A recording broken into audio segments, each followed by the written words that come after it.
cette vidéo, nous allons parler des émotions et leur rôle dans le processus du lâcher-prise. Prêt? C'est parti!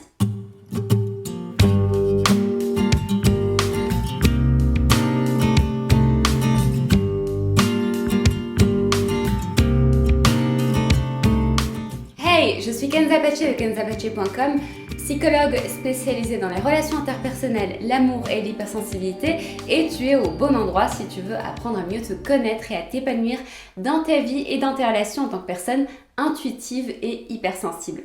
Alors, si ce n'est pas encore fait, pense à t'abonner à ma chaîne.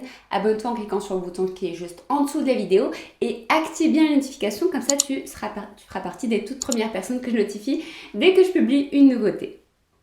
Alors, sache que si tu as besoin de mon aide pour une vraie transformation dans ta vie et dans tes relations, pour mieux te connaître, mieux te comprendre ton hypersensibilité, sortir des schémas d'échecs amoureux répétitifs, rejoins-moi dans la Happy Heart School. La différence avec mes vidéos YouTube, c'est que dans la Happy Heart School, tu es accompagné dans des parcours qui vont t'aider à passer à l'action. Donc, je t'aide pas à pas pour comprendre qu'est-ce qui se joue en toi et dans tes relations et pour transformer ça. Alors la semaine dernière, je vous ai parlé de lâcher prise. C'était une vidéo assez généraliste. Je vous ai partagé un point de vue large en guise d'introduction. Alors cette semaine, on va aller plus loin au cœur de ce en quoi consiste vraiment le processus de lâcher prise, le cœur du lâcher prise. Alors faisons une expérience ensemble. Si tu as une balle, prends une balle entre tes mains ou n'importe quel objet. Et donc, prends bien la balle comme ça et serre-la au maximum. Okay? Dans cette position, tu es d'accord que ce n'est pas la balle qui s'accroche à toi. Ce n'est pas la balle qui s'accroche à toi, c'est bien toi qui maintiens fermement la prise.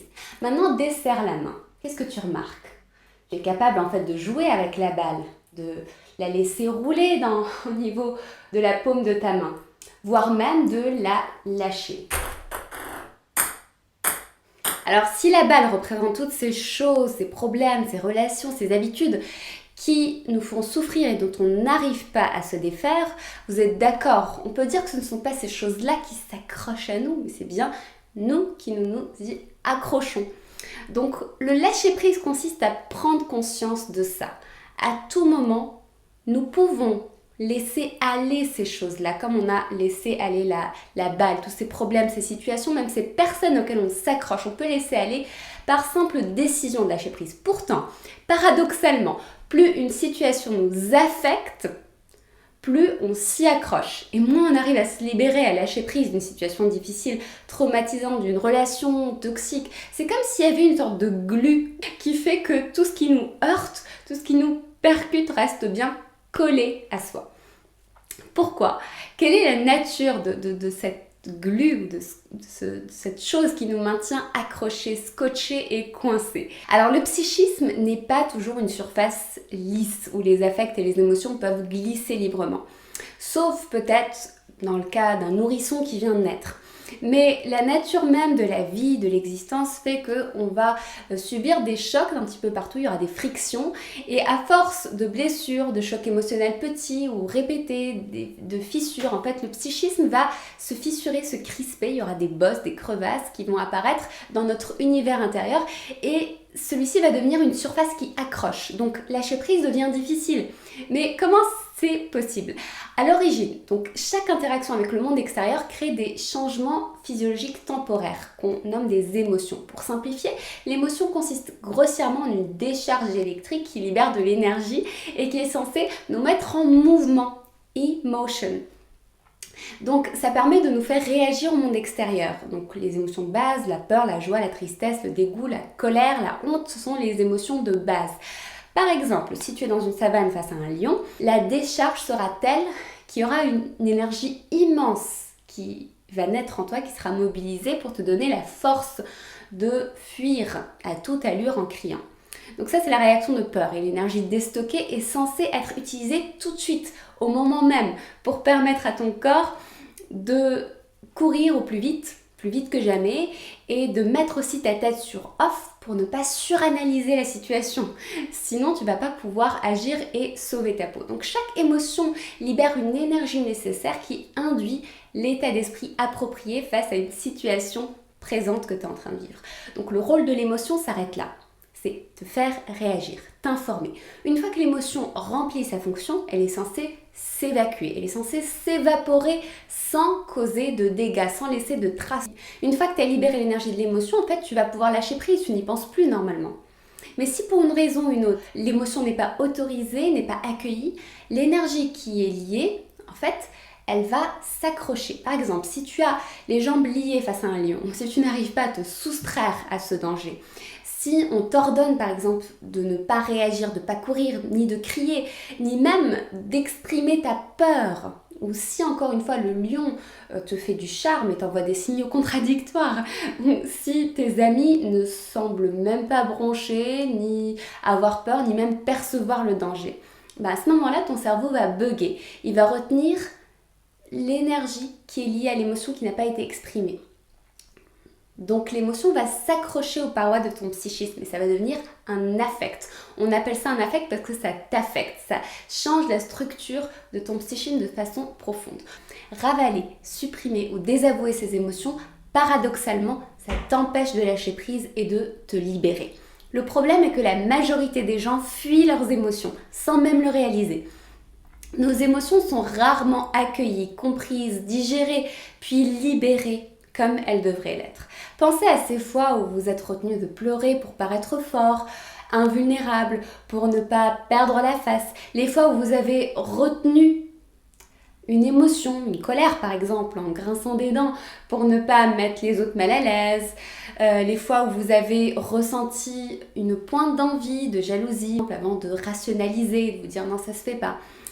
Des inquiétudes normales, des peurs et toutes les émotions peuvent demeurer tues et désavouées simplement parce qu'on nous a appris que on n'est pas censé réagir comme ça, que dans telle situation on devrait plutôt se sentir comme ci et comme ça et pas comme ça. On nous a appris que certaines émotions étaient correctes, acceptables, valides, valables et d'autres pas du tout. Donc on a appris à réprimer, à cacher, à désavouer les émotions qu'il ne convient pas de ressentir.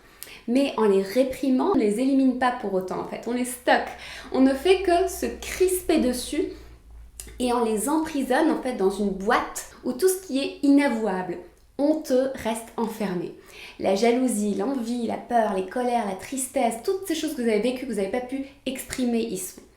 Donc comme ça ne peut pas suivre un cycle d'évacuation normal, ça se cumule, ça garde de l'énergie, ça prend de l'ampleur dans l'inconscient, ça crée une fumée épaisse d'angoisse, de honte, de lourdeur et de confusion. Ça devient une énorme masse d'énergie psychique incomprise et reclue. Et cette masse bouillonne, gronde et enfermée comme dans une cocotte minute.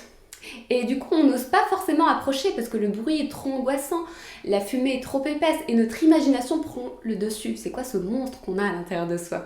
Et du coup, on se dit que c'est dangereux, qu'il ne faut pas y approcher, qu'on ne va pas forcément y mettre le nez parce que sinon ça va nous exploser à la figure. Du coup, on détourne l'attention et on se tient occupé. Des vidéos, des tâches à faire, sortir, regarder les news, chercher l'amour, se perdre dans une relation, se perdre au service des autres, les jeux vidéo, se sauver dans n'importe quoi. La preuve, ne t'est-il jamais arrivé de réagir de façon intense et disproportionnée à des choses si insignifiantes ? On peut stocker beaucoup en soi, puis d'un coup, on réalise qu'on a un trop-plein de quelque chose et puis c'est dans l'explosion qu'on réalise qu'on garde en soi plein de colère, qu'on a un gouffre de tristesse immense et du coup, on s'empresse souvent de renfermer tout ça et de rationaliser. Donc la boîte de Pandore émotionnelle, tu l'as en toi. Mais à quel point oses-tu en explorer le contenu? Dis-le moi dans les commentaires.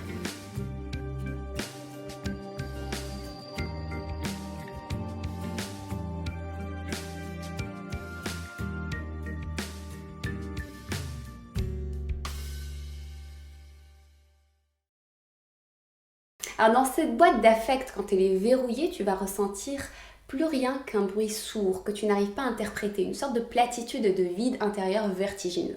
On appelle ça le mode zombie.